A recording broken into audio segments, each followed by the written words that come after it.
वंशी विभूषित करान्नवनीदिदाभ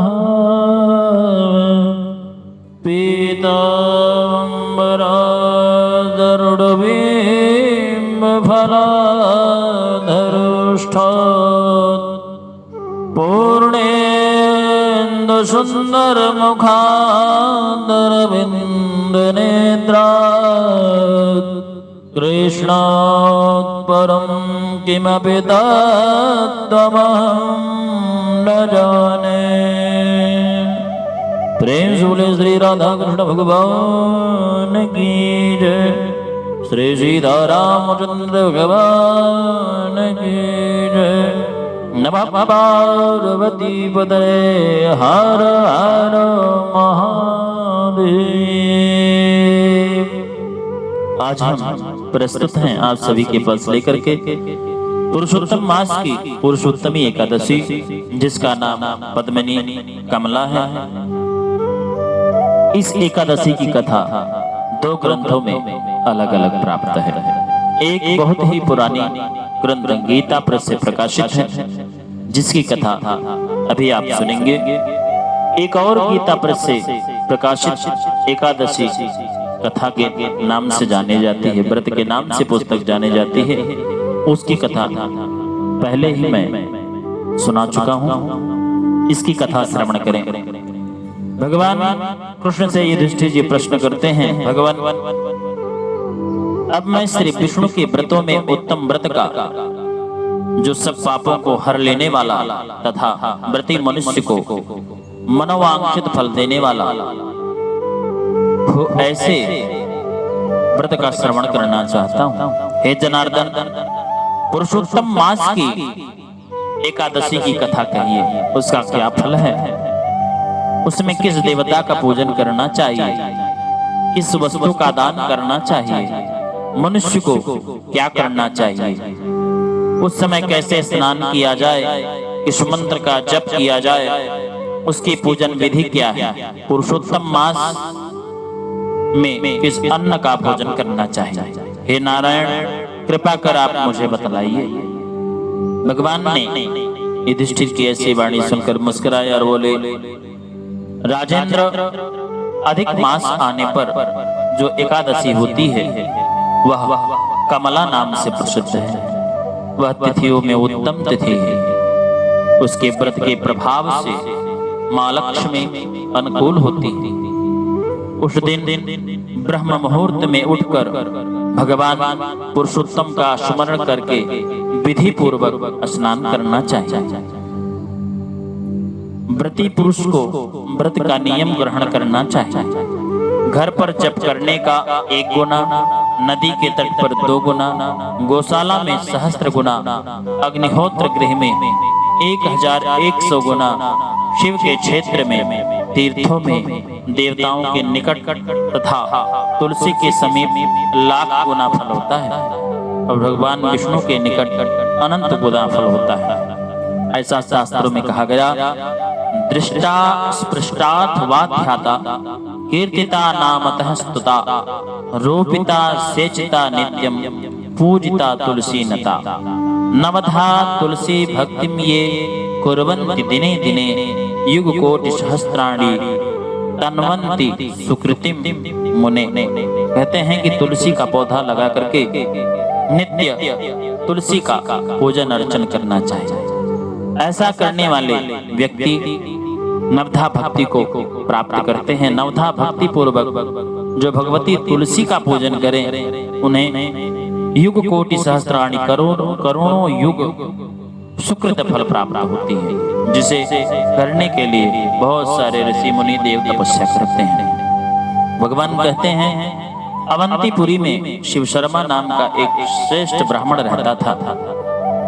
उसके 5 पुत्र थे।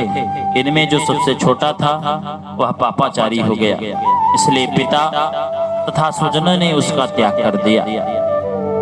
अपने बुरे कर्मों के कारण निर्वासित होकर वह बहुत दूर वन में चला गया। दैव योग से एक दिन वह तीर्थराज प्रयाग में जा पहुंचा। भूख से दुर्बल और दीन मुख से भगवान नारायण का स्मरण किया और उसने त्रिवेणी में स्नान किया। फिर क्षुधा से पीड़ित होकर के वह वहां मुनियों के आश्रम में जा पहुंचा। इतने में उसे वहां हरिमित्र मुनि का उत्तम आश्रम दिखाई दिया। पुरुषोत्तम मास में वहां बहुत से मनुष्य एकत्रित हुए थे। आश्रम पर पाप नाशक कथा कहने वाले ब्राह्मणों के मुख से उसने श्रद्धा पूर्वक कमला एकादशी की महिमा सुनी, जो परम पुण्यमयी तथा भोग और मोक्ष प्रदान करने वाली है। जय शर्मा ने विधि पूर्वक कमला एकादशी की कथा सुनकर उन सबके साथ मुनि के आश्रम पर ही व्रत किया। जब आधी रात हुई तो भगवती लक्ष्मी उसके पास आकर बोली, ब्राह्मण, इस समय कमला एकादशी के व्रत के प्रभाव से मैं तुम पर प्रसन्न हूँ और देवाधिदेव हरि की आज्ञा पाकर वैकुंठ धाम से आई हूँ। मैं तुम्हें वर दूंगी। ब्राह्मण बोला, माँ, यदि आप मुझ पर प्रसन्न हैं तो वह व्रत बताइए जिसकी कथा वार्ता में साधु ब्राह्मण सदा संलग्न रहते हैं। माता लक्ष्मी ने ऐसा सुनकर कहा, हे ब्राह्मण, एकादशी व्रत का महात्म्य श्रोताओं की सुनने योग्य सर्वोत्तम विषय है। यह पवित्र वस्तुओं में सबसे उत्तम। इससे दुःस्वप्न का नाश तथा पुण्य की प्राप्ति होती है। अतः इसका यत्न पूर्वक श्रवण करना चाहिए, पूजन करना चाहिए। उत्तम पुरुष श्रद्धा से युक्त होकर एक या आधे श्लोक का पाठ करने से भी करोड़ों महापातकों से तत्काल मुक्त हो जाता है। उसी प्रकार तिथियों में द्वादशी तिथि उत्तम है। समस्त देवता आज भी एकादशी व्रत के ही लोक में भारतवर्ष में जन्म लेने की इच्छा रखते हैं। एकादशी सर्वोत्तम है। यदि द्वादशी के दिन भी एकादशी हो तो द्वादशी को भी व्रत करना चाहिए। देवगण सदा ही रोग शोक से रहित भगवान नारायण का पूजन करते हैं। जो लोग मेरे प्रभु भगवान नारायण के नाम का सदा भक्ति पूर्वक जप करते हैं, उनकी ब्रह्मा आदि देवता सर्वदा पूजा करते हैं। जो लोग श्री हरि के नाम में जप में संलग्न रहते हैं, उनकी लीला कथाओं के कीर्तन में तत्पर है तथा निरंतर श्री हरि की पूजा में ही प्रवृत्त रहते हैं, वे मनुष्य कलयुग में कृतार्थ हैं। यदि दिन में एकादशी और द्वादशी हो तथा रात्रि बीतते बीतते त्रयोदशी आ जाए तो उस त्रयोदशी के पारण में 100 यज्ञों का फल प्राप्त होता है। ऐसे में एकादशी व्रत का पारण करना चाहिए। व्रत करने वाला पुरुष चक्र सुदर्शनधारी देवाधिदेव श्री विष्णु के समक्ष मंत्र का उच्चारण करके भक्ति भाव से संतुष्टि चित्त होकर उपवास करे। एकादश्यां निराहारः स्थित्वाहं परेहने भोक्ष्यामि पुंडरीकाक्ष शरणं मे भवाच्युत। हे कमल नयन, हे भगवान अच्युत, मैं एकादशी को निराहार रह करके दूसरे दिन भोजन करूंगा, आप मुझे शरण दें, ऐसा संकल्प करना चाहिए। तत्पश्चात व्रत करने वाला मनुष्य मन और इंद्रिय को वश में करके गीत, वाद्य यंत्र और पुराण पाठ आदि के द्वारा रात्रि में भगवान के समक्ष जागरण करे। फिर द्वादशी के दिन उठकर स्नान करके जितेंद्रिय भाव से विधि पूर्वक श्री भगवान की पूजा करें। एकादशी को पंचामृत से जनार्दन को नहलाकर द्वादशी को केवल दूध से स्नान कराना चाहिए। श्री हरि का सायुज्य प्राप्त होता है। ऐसा करने से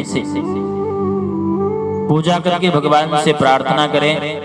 अज्ञानतिमिरान्धस्य व्रतेनानेन केशव प्रसीद सुमुखो भुक्त्वा ज्ञान दृष्टि प्रदो भव। हे भगवान नारायण, हे केशव, मैं अज्ञान रूपी हृदौंधी से अंधा हो गया हूं। आप इस व्रत से प्रसन्न हो और प्रसन्न होकर मुझे ज्ञान की दृष्टि प्रदान करें। इस प्रकार देवताओं के स्वामी देवाधिदेव भगवान गदाधर से निवेदन करना चाहिए। भक्ति पूर्वक ब्राह्मणों को भोजन कराएं तथा उन्हें दक्षिणा दें। उसके बाद भगवान नारायण के शरणागत होकर बलिवश्व देव की विधि से पंच महायज्ञों का अनुष्ठान करके स्वयं मौन हो अपने बंधु बांधवों के साथ भोजन करें। इस प्रकार जो शुद्ध भाव से पूर्णमय एकादशी का व्रत करता है वह पुनरावृत्ति से रहित होकर के भगवान के श्री वैकुंठ धाम को प्राप्त हो जाता है। भगवान श्री कृष्ण कहते हैं, राजन, ऐसा कहकर लक्ष्मी देवी उस ब्राह्मण को वरदान दे अंतर ध्यान हो गए। फिर वह ब्राह्मण भी धनी होकर पिता के घर आ गया। इस प्रकार जो कमला का उत्तम व्रत करता है तथा एकादशी के दिन इसका महात्म्य सुनता है वह सब पापों से मुक्त हो जाता है। हे युधिष्ठिर, इस व्रत को करने से मनुष्य अनंत फल को प्राप्त करता है और जो भी इस व्रत को करता है वह संपूर्ण लोकों में सुख भोग कर अंत में श्री भगवान हरि का शरण ग्रहण करता है। इसलिए इस उत्तम मास पुरुषोत्तम की एकादशी का व्रत अवश्य करना चाहिए, श्रवण करना चाहिए। इसमें भगवान श्री राधा कृष्ण, भगवान श्री विष्णु और देवादेव महादेव की पार्वती के साथ पूजा करना चाहिए। नारायण आप सभी का कल्याण करें। हर हर महादेव। जय श्री सीताराम, जय श्री राधा कृष्ण भगवान। नमः पार्वती पतये। हर हर महादेव।